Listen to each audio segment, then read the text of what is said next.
चलिए, टॉपिक है dielectric constant, इसको देखेंगे हम लोग।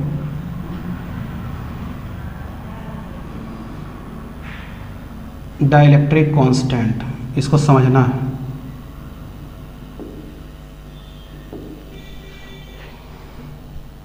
कांस्टेंट, देखिए इसमें होता क्या है डाइलेक्ट्रिक कांस्टेंट में, कि सबसे पहले एक डाइलेक्ट्रिक मटेरियल को फिगर से ही समझेंगे।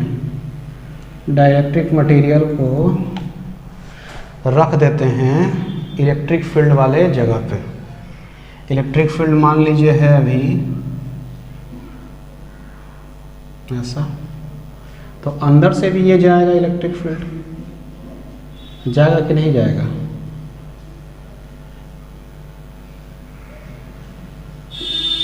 ये ई नॉट है इलेक्ट्रिक फील्ड, ठीक है। तो ई नॉट इलेक्ट्रिक फील्ड है, ये ई नॉट, ठीक है, ये ई नॉट, ठीक है। तो इसके अंदर एक ही लाइन बनाएंगे, ठीक है, इसको समझने के लिए। तो ई नॉट इलेक्ट्रिक फील्ड आपका हो गया। तो हम डाइलेक्ट्रिक मटेरियल को एक ऐसा जगह पे रखें जहां पे इलेक्ट्रिक फील्ड आपका क्या है, ई नॉट है, ठीक है। तो इलेक्ट्रिक फील्ड क्या करेगा कि इसके अंदर पोलैरिटी बनाना स्टार्ट करेगा। क्या करेगा? पॉजिटिव चार्ज को इधर शिफ्ट करेगा और नेगेटिव चार्ज को इधर। तो धीरे धीरे करते करते पॉजिटिव चार्ज इधर आया और नेगेटिव चार्ज इधर आया, ठीक है। तो ये पॉजिटिव से नेगेटिव एक इलेक्ट्रिक फील्ड बनता है कि नहीं? हमेशा इलेक्ट्रिक फील्ड पॉजिटिव से नेगेटिव तरफ बनता है। तो एक इलेक्ट्रिक फील्ड क्या बन जाएगा? ईपी, ठीक है। पोलराइजेशन के कारण एक इलेक्ट्रिक फील्ड ईपी बन रहा है। लेकिन ये वाला जो ईपी, जो इलेक्ट्रिक फील्ड का जो ताकत है, इस वाले इलेक्ट्रिक फील्ड जितना नहीं है, उससे कम है, ठीक है। और ये बन के इतना रुक गया। ये नहीं कि बनते जा रहा है कंडक्टर के जैसा और नेट इलेक्ट्रिक फील्ड अंदर क्या करेगा? जीरो कर देगा। जितना ये है उतना ही ये बन जाएगा और जीरो कर देगा। ये कंडक्टर तो नहीं है, ये डाइलेक्ट्रिक है। तो ये बनेगा और जाके उतना फिक्स हो जाएगा। अब ये ईपी इलेक्ट्रिक फील्ड बन गया अंदर में। तो जो नेट अच्छा, ये वाला इलेक्ट्रिक फील्ड अब इसके बराबर तो नहीं है, तो इससे ज्यादा तो नहीं हो सकता, इससे कम ही ना रहेगा ये वाला इलेक्ट्रिक फील्ड। तो ईपी का जो इलेक्ट्रिक फील्ड है वो इसके स्ट्रेंथ से कम है। तो जो नेट इलेक्ट्रिक फील्ड जो होगा वो किधर साइड में होगा? इधर ही साइड में होगा। तो ई जो होगा वो नेट इलेक्ट्रिक फील्ड इधर ही होगा, ठीक है। तो हम लोग इसमें लिखते हैं when dielectric material is placed in an electric field E naught, then the material in the material the shifting of charge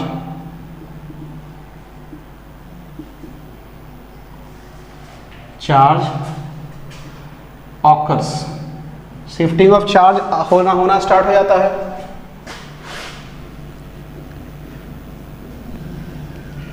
this shifting of charge will generates another electric field EP opposite to E naught।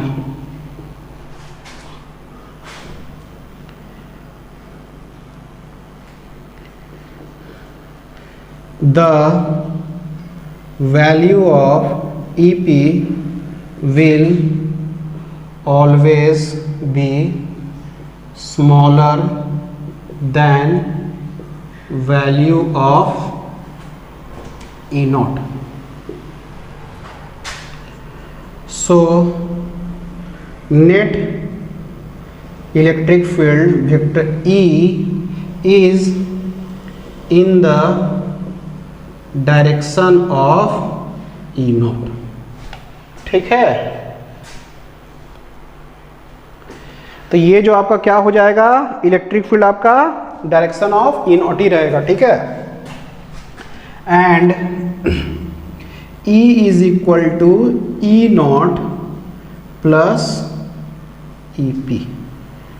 E P देखिए घटेगा, लेकिन ये vector के form में लिखे हैं इसीलिए आप प्लस लिखे हैं। यदि वेक्टर के फॉर्म में नहीं लिखेंगे तो इसको ऐसे भी लिख सकते हैं, E is equal to E not minus E P.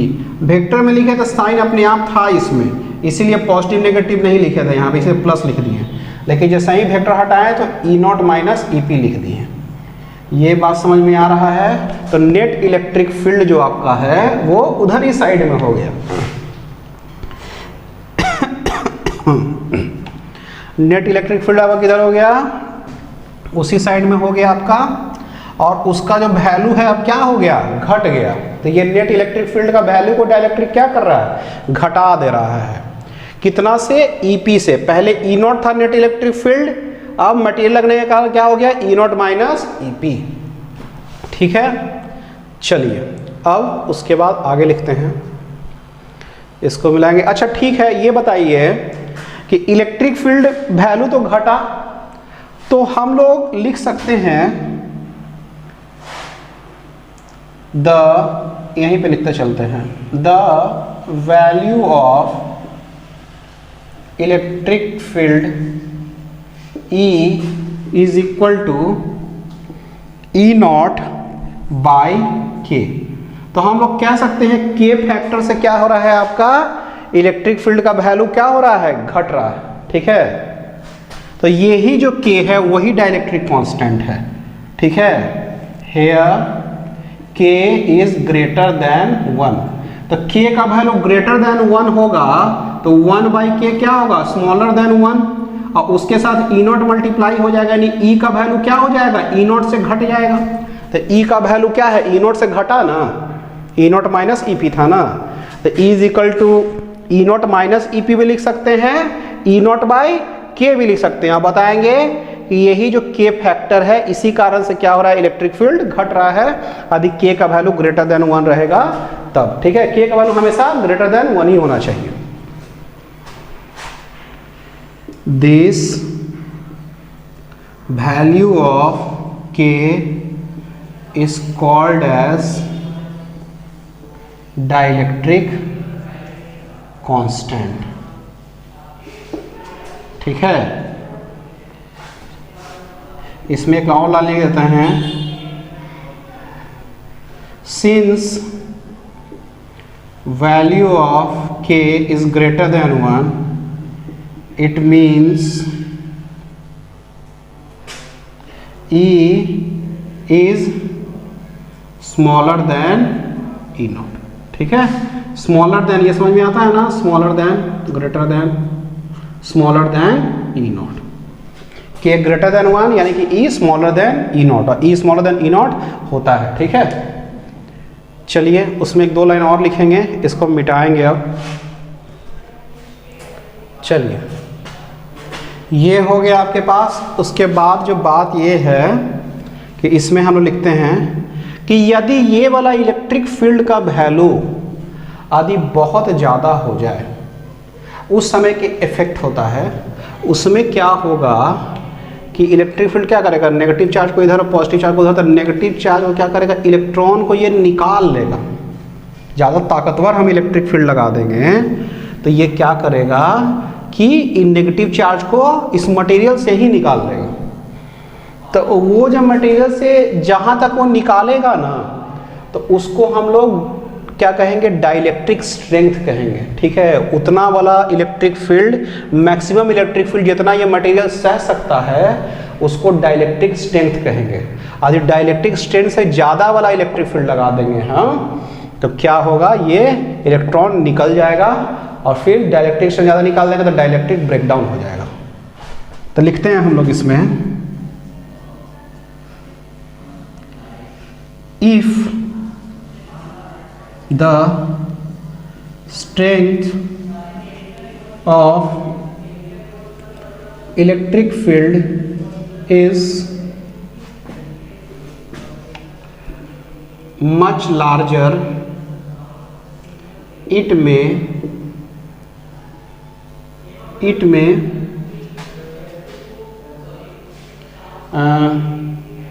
bring the electron outside the dielectric material.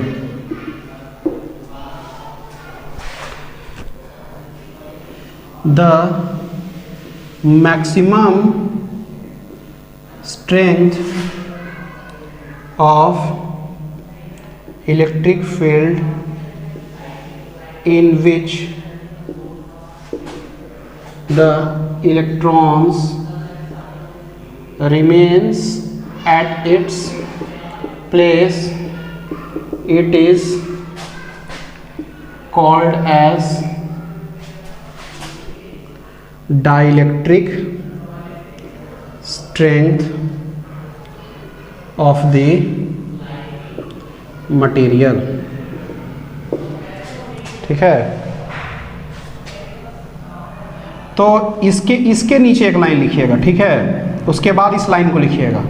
तो यदि मान लीजिए कि इलेक्ट्रिक फील्ड का वैल्यू बहुत ज़्यादा इलेक्ट्रॉन को निकाल लेगा, तो इसमें लिखते हैं this phenomenon is called as dielectric breakdown.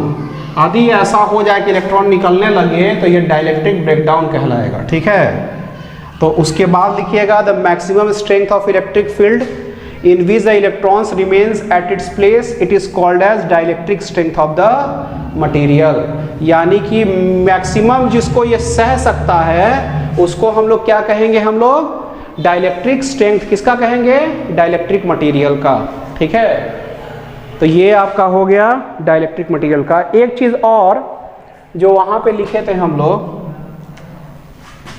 Vector E is equal to E naught by K, वहां पे लिखिएगा for vacuum K is equal for vacuum where there is no air, the value of K is equal to 1. It means vector E is equal to E naught. ठीक है, तो वहां पे ये चीज लिख दीजिएगा कि यदि K का वैल्यू 1 रहेगा तो वो इलेक्ट्रिक फील्ड का जो वैल्यू जो आपका है वो क्या रहेगा, E नॉट के बराबर रहेगा। यानी K का वैल्यू 1 रहेगा, यानी कि वैक्यूम होने का मतलब कुछ भी नहीं रहा, ये मटेरियल भी नहीं रहे, तब K का वैल्यू उस समय वो डाइलेक्ट्रिक मटेरियल का K का वैल्यू 1 हो गया, वो और 1 हो गया, तो इसका मतलब ये जो E नॉट है यही E के बराबर होगा, कुछ रहेगा ही नहीं, तो वो कोई इफेक्ट डालेगा ही नहीं, कोई पोलराइजेशन होगा ही नहीं। Here no polarisation occurs, polarisation हो ही नहीं सकता है, कुछ है ही नहीं अंदर में, तो ठीक है, तो इसको उतार लीजिएगा। ठीक है, चलिए अब हम लोग देखेंगे, अब हम लोग क्या करना है, हम लोग को parallel plate capacitor with dielectric हम लोग अभी देखेंगे हम लोग। ठीक है, और उसमें हम लोग क्या करेंगे, अलग अलग चीज़ का वैल्यू निकालेंगे, कैपेसिटेंस का और चार्ज का, इंड्यूस जो चार्ज हुआ है उसका, जब मटेरियल को बीच में लगा देंगे तो जो जो इफेक्ट आएगा उसका हम लोग वैल्यू निकालेंगे। ठीक है, तो चलिए हम लोग टॉपिक लिखते हैं, parallel capacitor with A dielectric. ठीक है, कैपेसिटर डाइलेक्ट्रिक के साथ जब होगा तो उसको हम लोग क्या कहेंगे। ठीक है, चलिए देखते हैं।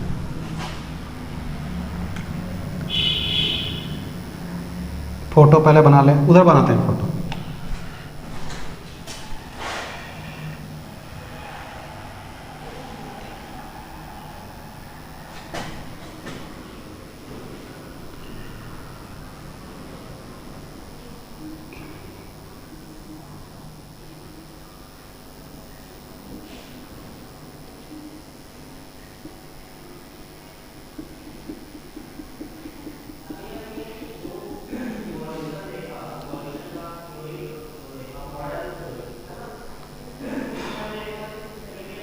क्यू चार्ज तो माइनस क्यू चार्ज, ठीक है। अच्छा, ये क्या करेगा, अंदर में पोलैरिटी लाएगा और अंदर में भी चार्ज डिस्ट्रीब्यूशन एक हो जाएगा। ये क्यू पी चार्ज और ये माइनस क्यू पी, ठीक है। ये तो हम लोग जान रहे हैं कि जैसे ही अब क्या कर रहे हैं, कैपेसिटर के अंदर में डाइलेक्ट्रिक लगा रहे हैं। डाइलेक्ट्रिक वाला समझिएगा था, इलेक्ट्रिक फील्ड में रखेंगे तो जो कैपेसिटर जो है उसका जो दोनों प्लेट है ये दोनों, तो ये भी तो एक इलेक्ट्रिक फील्ड क्रिएट करेगा, और जिसके बीच में हम डाइलेक्ट्रिक मटेरियल को रखे हुए हैं। तो ये जो मटेरियल है एक पॉजिटिव चार्ज है, एक नेगेटिव चार्ज है, और इसके कारण एक इलेक्ट्रिक फील्ड बनेगा इधर से इधर साइड में, ठीक है। तो चलिए लिखते हैं, देखिए एक इलेक्ट्रिक फील्ड जो बन रहा है वो E बनेगा, ठीक है। अच्छा सॉरी, E नॉट बनेगा, इसके कारण क्या बनेगा, EP बनेगा। तो जो नेट होगा E वो E नॉट माइनस EP होगा। ये तो हम लोग अभी देखें। The capacitor also generates electric field where we will keep the dielectric material, ठीक है। डाइलेक्ट्रिक मटेरियल को हम लोग रख देंगे। This capacitor electric field E not generates polarity in dielectric material, and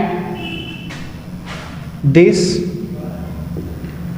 polarized charge generates electric field EP. So net electric field is E is equal to E naught minus EP, ठीक है। अब आगे बढ़ते हैं। E is equal to मतलब E naught is equal to sigma P sigma by epsilon naught. E naught क्या होगा, sigma by epsilon naught. ये क्या है, चार्ज पर यूनिट एरिया। तो ये चार्ज कितना था, Q था, और चार्ज पर unit Q by A epsilon naught. ये इलेक्ट्रिक फील्ड हो गया by capacitor. EP is equal to sigma P by epsilon naught. तो क्या हो जाएगा, QP by A epsilon naught by dielectric material, ठीक है। तो हम लोग को पता है, we know E is equal to E naught by K, ठीक है। E इज इक्वल टू क्या होगा, E नॉट बाई K। तो पहले इसको E नॉट का वैल्यू क्या लिख देते हैं, Q by K A epsilon not, ठीक है। ये इलेक्ट्रिक फील्ड निकल गया ना, नेट इलेक्ट्रिक फील्ड। ये क्या हो गया, नेट इलेक्ट्रिक फील्ड। E का वैल्यू क्या होगा, Q by K A epsilon not. अब उसके बाद E का वैल्यू के बाद अब हम लोग को निकालने का है, हाँ, potential difference potential difference V is equal to ED। क्यों निकाल रहे हैं पोटेंशियल डिफरेंस? हमको कैपेसिटेंस निकालना है। तो कैपेसिटेंस में Q, V और C का जरूरत पड़ता है। तो देखिए V is equal to ED, तो E का वैल्यू क्या हो जाएगा? QD by KA epsilon naught. Potential difference V is equal to ED is equal to QD by KA epsilon naught between the potential difference between the plates of capacitor। ठीक है, ये V का value हो गया ED QD by KA epsilon naught. Now C is equal to Q by V। तो Q का value Q और V का वैल्यू क्या होगा? QD by KA epsilon not. ठीक है, और KA एप्सिलॉन नॉट जो हो गया आपका, Q कट गया तो क्या हो गया? KA epsilon not by D। तो क्या हो गया? K epsilon not A by D। ये पता है क्या है epsilon not A by D? Epsilon not A by D capacitance है। मान लीजिए मटेरियल नहीं था जब, और बोलते थे कि ये दोनों प्लेट के बीच का कैपेसिटेंस निकालने के लिए, तो epsilon not A by D parallel plate capacitor का होता था। तो ये क्या हो जाएगा? K C naught, where C naught is the capacitance of capacitor when nothing was placed in between। ठीक है, कुछ भी जब नहीं था दोनों के बीच में, तब C नॉट क्या हो गया? उसका कैपेसिटेंस हो गया। चलिए उसके बाद आगे बढ़ते हैं। तो इसमें हम लोग को देखना है कि गौर से देखा जाए तो डाइलेक्ट्रिक लगने के कारण क्या क्या चेंज आया, थोड़ा देखा जाए। देखिए ये वाला EP का भी हम लोग टर्म यूज़ नहीं किया, अभी सभी आएगा यूज़। ठीक है, अभी हम लोग डेरिवेशन के अभी प्रोसेस में है, अभी और सारा चीज़ हम लोग डिराइव करके अभी लाने वाले हैं। अभी चार्ज निकालना है हम लोगों को, कितना QP का वैल्यू निकालेंगे तो उस पर ये सब चीज़ का भी यूज़ आएगा। अभी हम इसी का यूज़ किए हैं खाली। तो देखिए यहाँ पे क्या कह रहे हैं हम कि इलेक्ट्रिक फील्ड जो आपका निकला ना, वो इलेक्ट्रिक फील्ड का जो वैल्यू है वो K से क्या हो गया? डिक्रीज हुआ। ठीक है, यानी कि K का वैल्यू ग्रेटर देन 1 है, तो इलेक्ट्रिक फील्ड का वैल्यू क्या हो रहा है? डिक्रीज कर रहा है K के फैक्टर से। पोटेंशियल डिफरेंस भी क्या हो रहा है? K नीचे डिवाइड हो जा रहा है। यदि मटेरियल नहीं था तब ये K नहीं आता और QD by epsilon not A आता, जैसे पहले आता था। तो उस समय K के फैक्टर से पोटेंशियल डिफरेंस भी घट रहा है। लेकिन कैपेसिटेंस का वैल्यू है वो K से मल्टीप्लाई हो रहा है। देख रहे हैं, जो C नॉट ओरिजिनल था पहले डाइलेक्ट्रिक के बिना, अब डाइलेक्ट्रिक लगाने के बाद उसका K इससे मल्टीप्लाई हो जाएगा। यानी कि कैपेसिटेंस का वैल्यू इंक्रीज करेगा और इलेक्ट्रिक फील्ड और पोटेंशियल डिफरेंस का वैल्यू जो है आपका डिक्रीज करेगा K के फैक्टर से। ठीक है, तो इसमें वो लिखेंगे एक दो line. The electric field and potential of the capacitor decrease by factor of K, whereas the capacitance value increases by the factor K, where K क्या था आपका? डाइलेक्ट्रिक कांस्टेंट और इसका एक और नाम है, इसको लिख देते हैं relative permittivity of dielectric, ये भी कहते हैं इसको। ठीक है, जहाँ पे लिखे थे डाइलेक्ट्रिक कांस्टेंट जो स्टार्टिंग में, वहाँ पर भी इसको लिख सकते हैं। ये वाला टर्म इसको कहते हैं relative permittivity of dielectric. ठीक है, चलिए इसको उतार लीजिएगा, उसके बाद फिर हम लोग थोड़ा सा आगे बढ़ेंगे। ठीक है, इसको मिटा के आगे बढ़ते हैं। अब हमको क्या निकालना है? चार्ज हमको निकालना है। अब अगला, इसके बाद हम लोग अगला चीज निकालते हैं। We know E is equal to E not minus E P, यही ना है? तो ये हो जाएगा E not minus E P, यानी कि Q by A epsilon not minus Q P by A epsilon not, यानी कि Q minus Q P by A epsilon naught.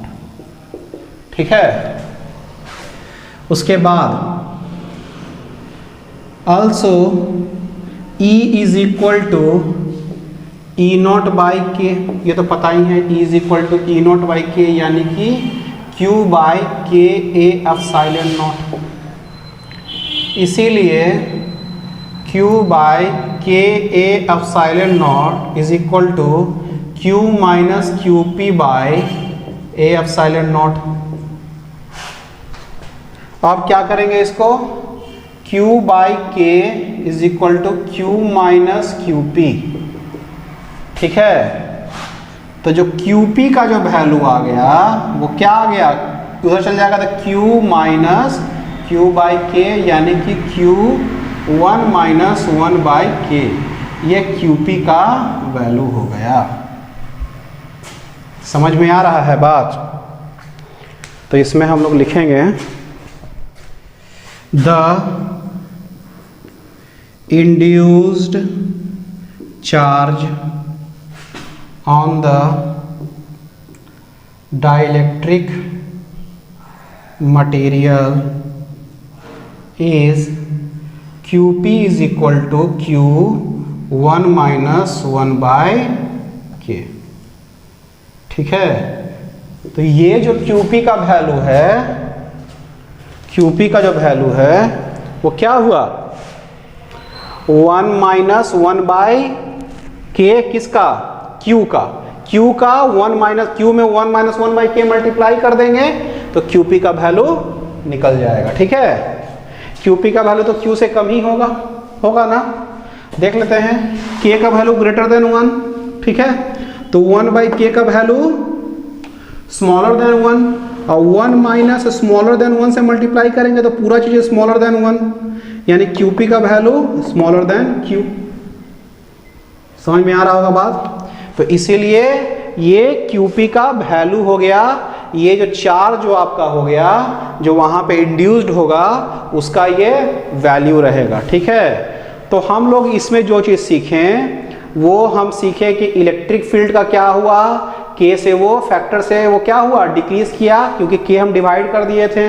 Potential में भी K डिवाइड कर दिए थे तो K फैक्टर से वो भी डिक्रीज किया। C का वैल्यू K से इंक्रीज कर गया, और जो चार्ज आया वो Q का 1 माइनस 1 बाई के इसका मल्टीपल हो जाएगा। ठीक है, जो चार्ज इंड्यूस्ड हुआ उसका ये वैल्यू हो जाएगा। ठीक है, चलिए इसको लिख लीजिए, इसको उतारिए, फिर अगला टॉपिक की तरफ हम लोग बढ़ते हैं। चलिए क्वेश्चन की तरफ बढ़ जाते हैं हम लोग।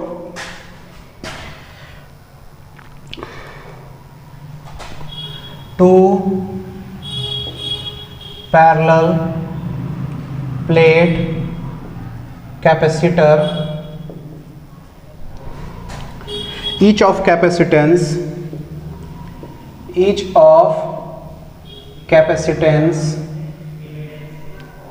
40 microfarad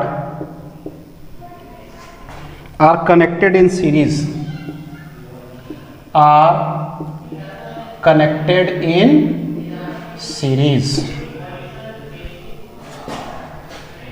The space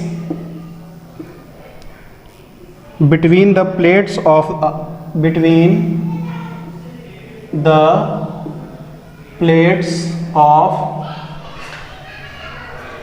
one capacitor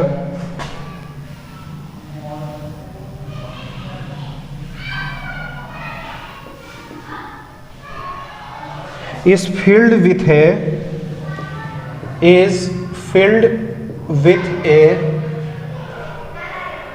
dielectric material of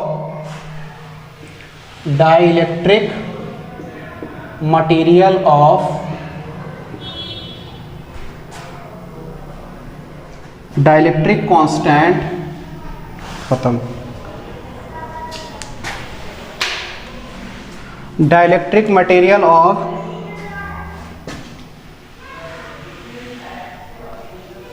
dielectric constant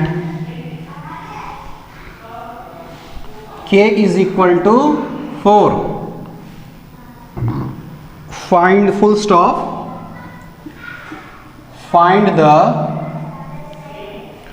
equivalent capacitance of the system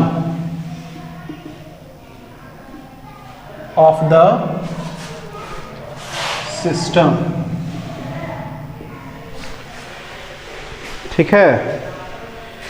तो क्वेश्चन एक बार हम पढ़ेंगे सिर्फ। Two parallel plate capacitor each of capacitance 40 microfarad are connected in series. The space between the plates of one capacitor is filled with a dielectric material of dielectric constant K is equal to 4. ठीक है। Find the equivalent capacitance of the system. ये तो बच्चा जैसा सवाल है। तो बच्चा जैसा सवाल है, तो क्यों बच्चा जैसा सवाल है? क्योंकि एक कैपेसिटर में क्या हुआ है, डाइलेक्ट्रिक मटेरियल लगा दिया गया है, dielectric constant K is equal to 4 वाला, और दूसरा कैपेसिटर 40 माइक्रोफराड का तो है ही, मतलब दोनों 40 माइक्रोफराड का है, एक में K इज इक्वल टू 4 वाला मटेरियल लगा दिया गया है अंदर में, और दोनों सीरीज में कनेक्टेड है। मतलब ऐसे समझिए इसको,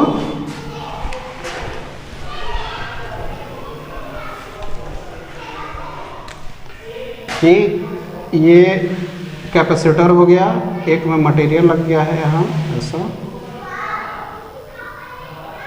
और दूसरे में प्लेन है, ठीक है, और ये तो लास्ट में अपना कनेक्ट रहेगा ही रहेगा, ठीक है।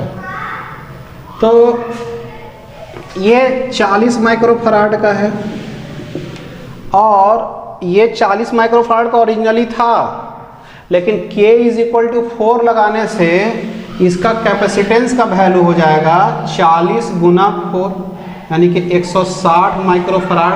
कहे कि C is equal to KC not formula होता है, और ये C का वैल्यू है, ठीक है। तो K का वैल्यू 4, C नॉट का वैल्यू 40, तो 160 माइक्रोफराड हो गया ना। अब जब कैपेसिटेंस जब निकालना है, इक्विवेलेंट कैपेसिटेंस जब निकालने का है, तो 1/C is equal to 1/160 plus 1/40। तो कर लीजिए, 40 160 कितना होगा, 160 ही होना है, 1 + 4 5/160, C is equal to 160/5 15 microfarad. ये C is equal to 32 microfarad हो गया, ठीक है। तो ये 32 माइक्रोफराड दोनों मिलके बनेगा, और यही C इक्विवेलेंट का वैल्यू होगा, ठीक है। तो C इक्विवेलेंट लिख लीजिए, समझ में आ रहा है। ये बहुत आसान सवाल था। C is equal to 32 microfarad, ठीक है। चलिए एक क्वेश्चन और लिखते हैं हम लोग, इसको उतार लीजिए, इसको मिटाएंगे। A parallel plate capacitor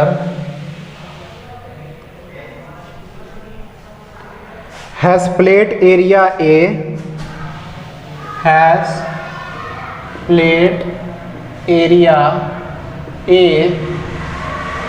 and plate separation D and plate separation D.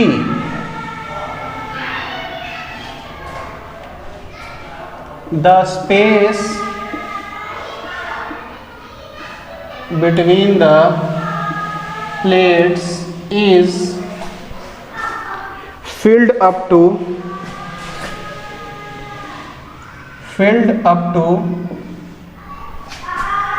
a thickness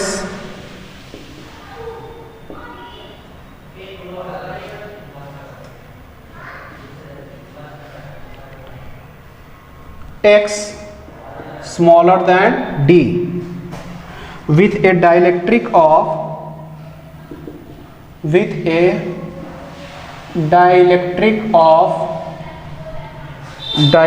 constant K.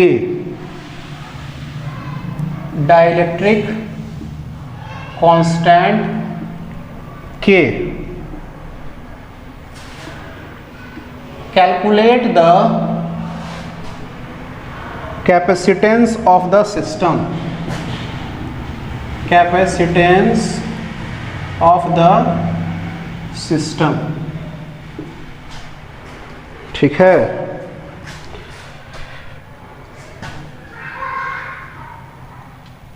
Photo बना देते हैं।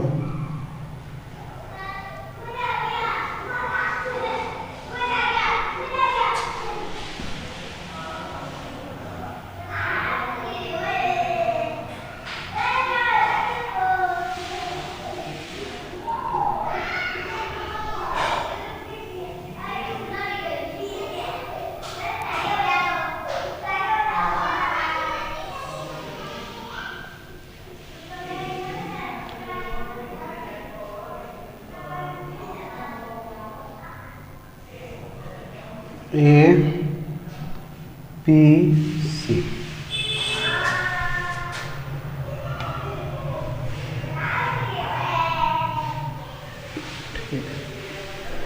देखते हैं।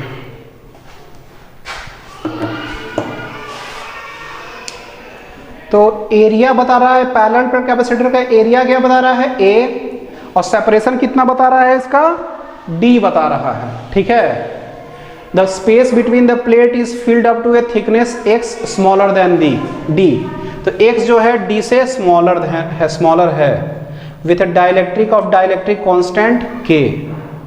ठीक है, calculate the capacitance of the system. अच्छा, तो देखिए सबसे पहला चीज करना क्या है, इसमें समझना है इसको अच्छे से। सवाल बहुत अच्छा सवाल है। इसमें कह रहा है ना कि पहले तो ये वाला और ये वाला खाली प्लेट था, दोनों के बीच सेपरेशन D था। अब क्या किया गया है, एक जो डाइलेक्ट्रिक मटेरियल डाला गया वो पूरा नहीं भरा गया है, अब इतना ही भरा गया है। जब इतना ही भरा जाएगा तो कुछ जगह खाली रह जाएगा, और वो वाला जगह का लेंथ कितना होना चाहिए, पूरा D है तो D माइनस एक्स, यही ना होगा, D माइनस एक्स हो जाएगा। तो D माइनस एक्स काम करेगा कैसा, इसके बीच का जो डिफरेंस होता है D माइनस एक्स वैसा काम करेगा, और ये वाला जो है x वाला है वो ऐसा काम करेगा कि दो डाइलेक्ट्रिक रखा हुआ है, बीच में ये मटेरियल लगा हुआ है। समझ में आ रहा है बात? तो कैपेसिटेंस समझ में आ रहा है कि कैपेसिटेंस क्या है आपका, इस तरह से है। अच्छा, ये कैपेसिटेंस सीरीज में होगा कि पैरेलल में होगा? तो ये सीरीज में होगा। क्यों? कहे कि एक कैपेसिटर फिर दूसरा कैपेसिटर, ठीक है, कहे कि इसका दोनों का क्या होगा, पोटेंशियल डिफरेंस दोनों का जो क्या है अलग अलग होगा। ठीक है, पोटेंशियल डिफरेंस अलग अलग होगा ना। ये वाला जैसे मान लीजिए कि हम बोल रहे हैं कि ये वाला जो मटेरियल जो लगा हुआ है डाइलेक्ट्रिक का, उसको इस तरह समझना है कि ये वाला प्लेट यहाँ टच कर गया और ये दोनों हो गया ऐसा प्लेट और बीच में डाइलेक्ट्रिक है, तो वो एक कैपेसिटर। फिर ये वाला जो स्पेस के लिए जो समझेंगे तो ये दोनों प्लेट है और दोनों के बीच का खाली वाला जगह उसका कैपेसिटर। तो दोनों कैपेसिटर एक साथ लगा हुआ है, एक के ऊपर एक, और वो सीरीज ही में होता है। सीरीज में कैसे होता है, ऐसा ही ना होता है कि एक लगा फिर उसी के साथ फिर दूसरा लगा, फिर ऐसे ऐसे करते करते आता है। हाँ, तो पहले कैपेसिटर का वैल्यू हमको क्या करना है, दोनों में निकाल देना है। तो देखिए C1 जो हो जाएगा पहले epsilon not A by D, ठीक है। अच्छा, जो C1 का जो वैल्यू होगा, पहले इसको ऐसे लिखते हैं,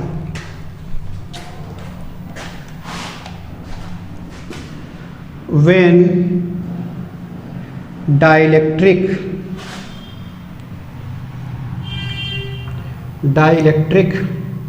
material is filled up to distance x, then C is equal to K C not, K का वैल्यू, K तो है ही K, और ये x तक ना है, K एप्सिलॉन नॉट A तो दोनों सब समय एरिया A ही है, और D जो दूरी जो हो जाएगा वो क्या हो जाएगा, x हो जाएगा। ऐसा समझ में आ रहा है कैसे हुआ? इसको बहुत दिक्कत हो रहा है तो हमको इस तरह से हम फिगर बना देते हैं, उसको समझिएगा अच्छा से। कि इस तरह से है एक प्लेट और उसके बीच में डाइलेक्ट्रिक मटेरियल आ गया है, और फिर ये वाला प्लेट आ गया, ठीक है। ये A और B वाला प्लेट हो गया। फिर उसके बाद जो आ गया,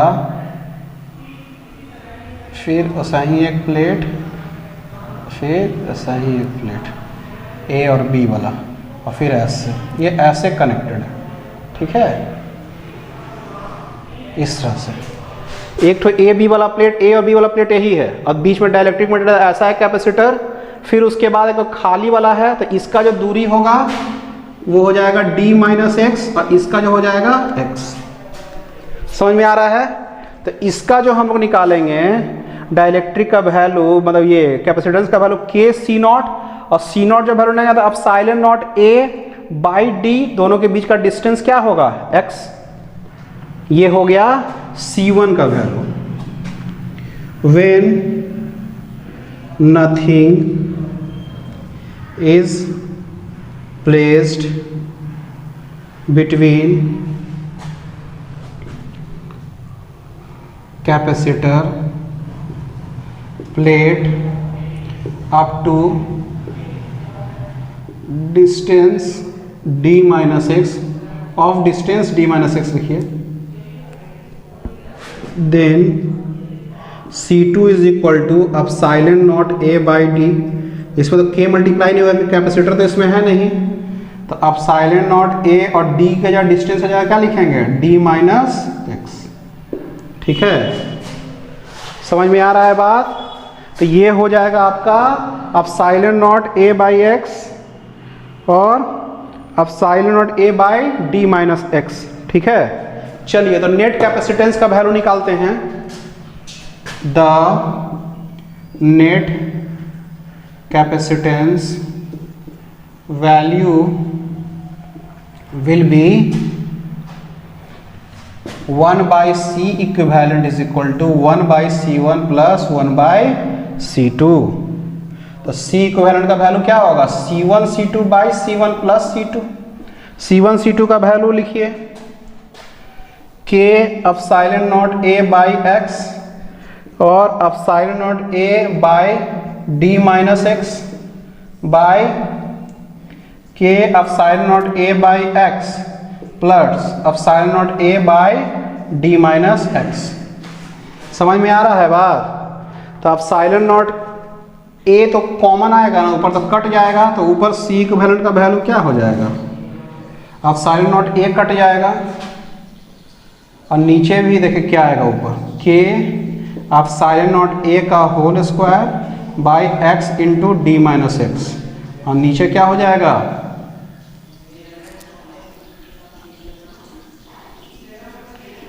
K epsilon not A D minus X plus epsilon not A into X by x by x D minus X. ये कट गया ये, एप्सिलॉन नॉट ए कट गया।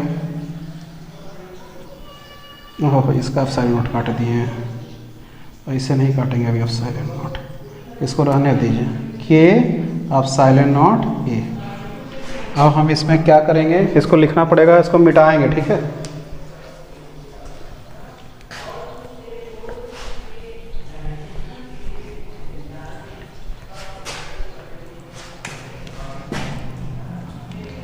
सी इक्विवेलेंट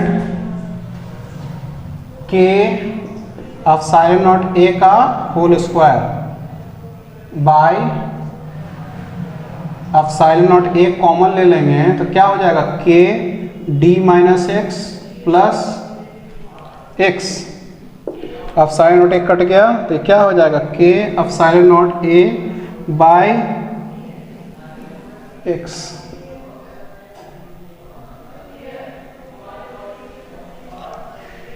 क्या आ गया, K D minus X plus X, ठीक है। ये आंसर आपका हो जाएगा, ये सी इक्विवेलेंट का वैल्यू आया, के एप्सिलॉन नॉट ए बाई के D minus X plus x.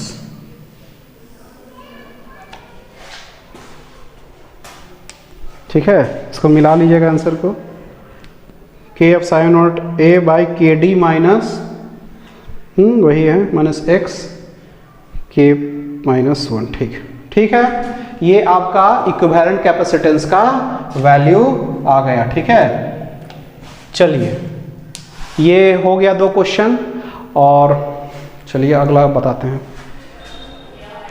चलिए, तो अब जो अगला जो टॉपिक हम लोग देखेंगे ना, उसमें हम लोग को करना क्या है कि हम लोग क्या करेंगे कि डाइलेक्ट्रिक ले लेंगे एक ठो कैपेसिटर के बीच में, और तब हम लोग गॉस लॉ लगाते हैं, ठीक है। तो गॉस लॉ वही है, गॉस लॉ जो हम लोग यूज़ करते थे, electric field into area vector equal to charge enclosed by epsilon not.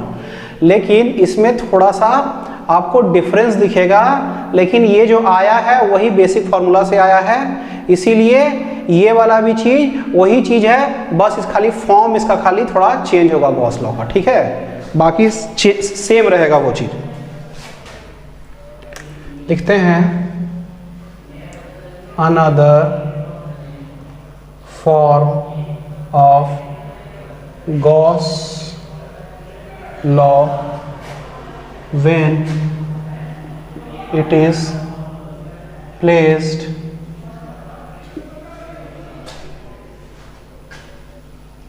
another form of Gauss law when it is placed another form of Gauss law when dielectric material is placed inside the capacitor। ठीक है, तो हम लोग लिखते हैं, figure पहले समझ लें, फिगर उधर बनाएंगे।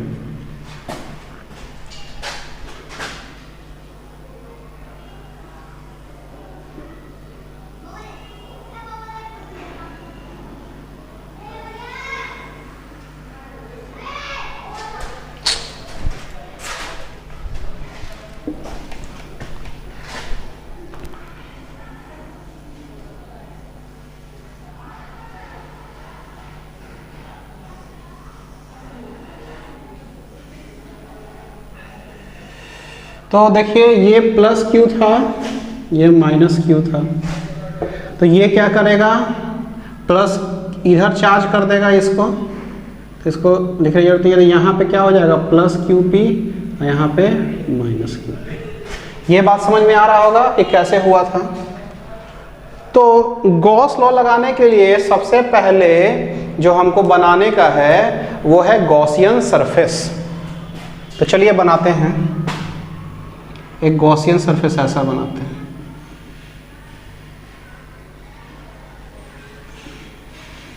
ठीक है, ये गॉसियन सरफेस बन गया।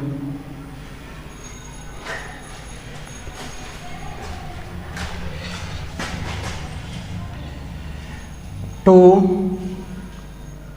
apply Gauss law,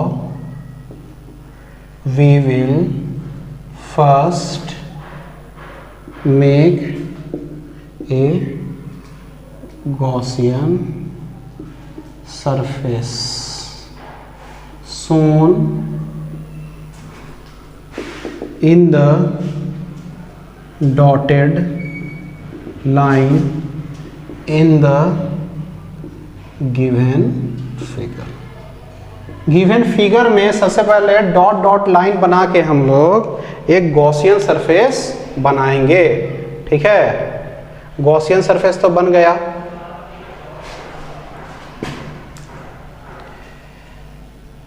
नाउ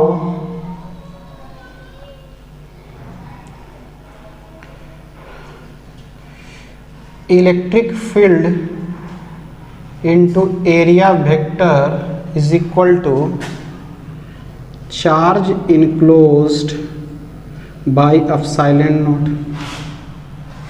ठीक है, यहां पे लिखते हैं total charge enclosed is equal to Q, ऊपर वाला में देखते हैं क्यू और नीचे में क्या है माइनस क्यू पी, तो Q minus Q P total charge है इसमें। अच्छा, Q तो Q रह गया, QP का वैल्यू जो पढ़े हैं Q1 माइनस 1/k, ये भी हम लोग पढ़े हैं ना। जो QP का जो चार्ज होगा वो Q का 1 माइनस 1/k होगा, कैपेसिटर में हम लोग देख चुके हैं अभी।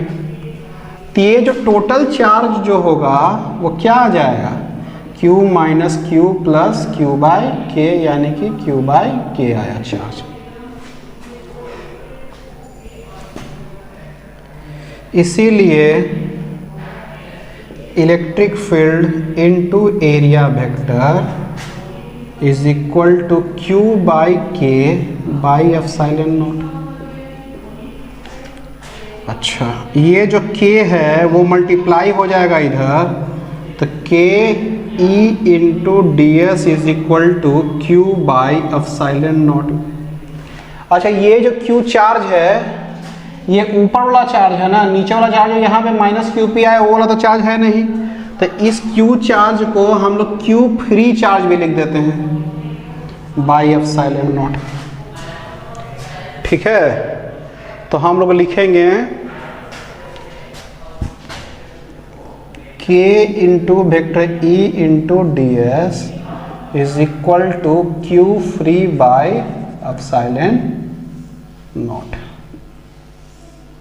ठीक है, इसको लिखिए, इसके बारे में हम लोग 2-3 लाइन लिखेंगे। ठीक है,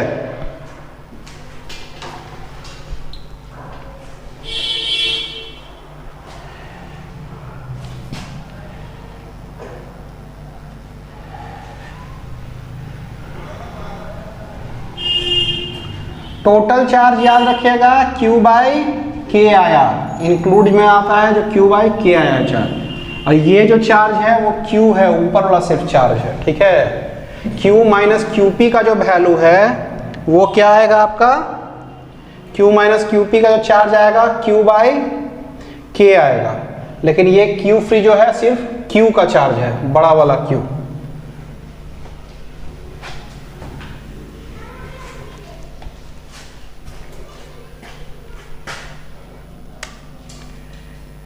Here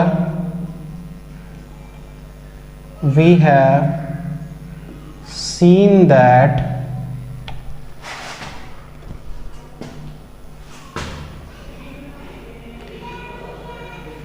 flux we have seen that electric field into area vector is multiplied by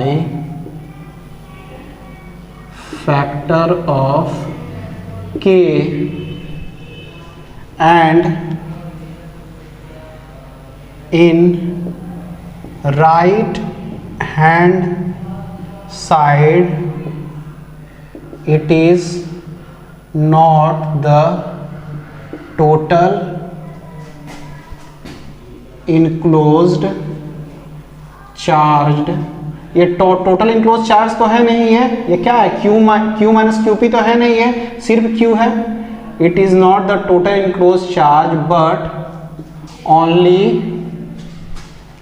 the charge on the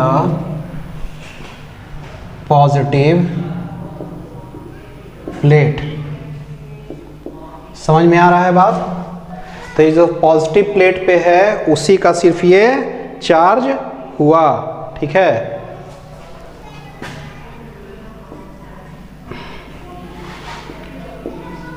Therefore this charge will be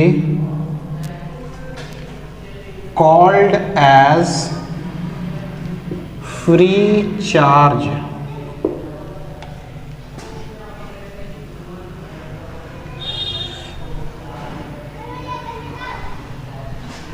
So we can analyze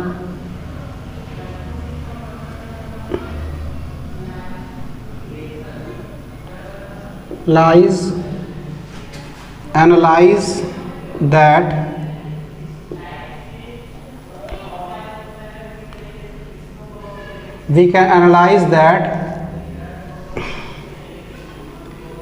the change in charge on right hand side of equation is compensated by the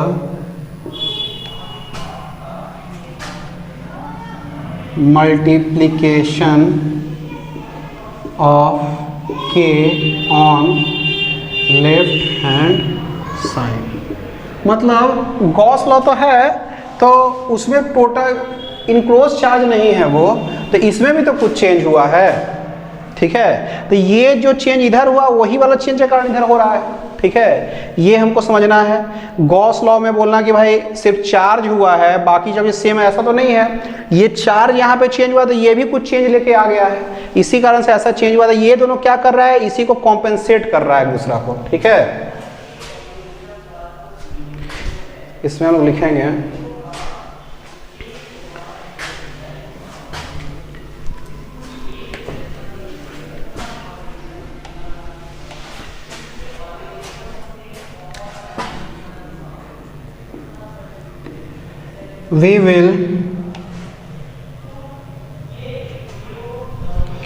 we will apply the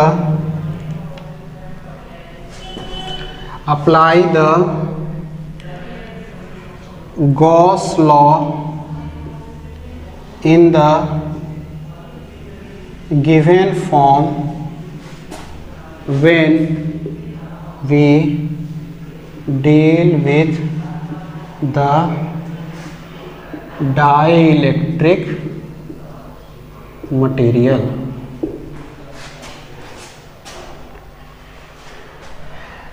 तो देखिए इसमें हम एक चीज बताएंगे। देखिए जब भी हम क्या करेंगे, डाइलेक्ट्रिक मटेरियल में डील करेंगे तो इसी टाइप के गॉस लॉ का इसी फॉर्म को हम लोग क्या करेंगे, यूज करेंगे, ठीक है। तो हमेशा याद रखिएगा इसी टाइप से इसको यूज होगा, ठीक है। अब देखिए इसमें हम एक चीज बता देते हैं कि जैसे देखिए ये जो Q चार्ज आया, ये Q चार्ज इधर है, अब माइनस QP चार्ज इधर है, तो जो टोटल चार्ज जो होगा वो हमेशा टोटल चार्ज क्या आ रहा है, टोटल चार्ज इसको देख लीजिए Q माइनस QP, याद रखिएगा ये Q माइनस QP जो चार्ज आया, Q ये QP का वैल्यू Q 1 माइनस 1 बाई के, Q minus Q plus Q by K, यानी कि Q बाई के, यानी कि जो टोटल जो चार्ज अंदर में होगा वो Q बाई के होगा कि नहीं होगा। उसी तरीका से ये प्लस Q बाई के हुआ तो इधर क्या होना चाहिए, माइनस Q बाई के। तो देखा जाए कि ये है कि नहीं, तो इधर क्या है, माइनस Q प्लस QP, ठीक है। तो माइनस क्यू, अब क्यू पी का वैल्यू कितना आएगा, क्यू 1 माइनस 1 बाई के, तो माइनस क्यू और plus Q, minus Q plus Q और माइनस क्यू बाई के, ये कट गया तो क्या बचा, माइनस क्यू बाई के। याद रखिएगा जब भी कैपेसिटर लगा के डाइलेक्ट्रिक मटेरियल को लगाया गया है तो चार्ज इनक्लोज जो होगा वो Q बाई के हो जाएगा। याद रखिएगा Q जो चार्ज का जो वैल्यू है, वो जो नेट इनक्लोज चार्ज का जो वैल्यू है वो K फैक्टर से डिक्रीज कर जाएगा। इसमें हम लोग लिखेंगे, इसके नीचे जब इसको पूरा लिख लीजिएगा तो इसके नीचे लिखिएगा, लिखते हैं इधर, when dielectric is placed between capacitor,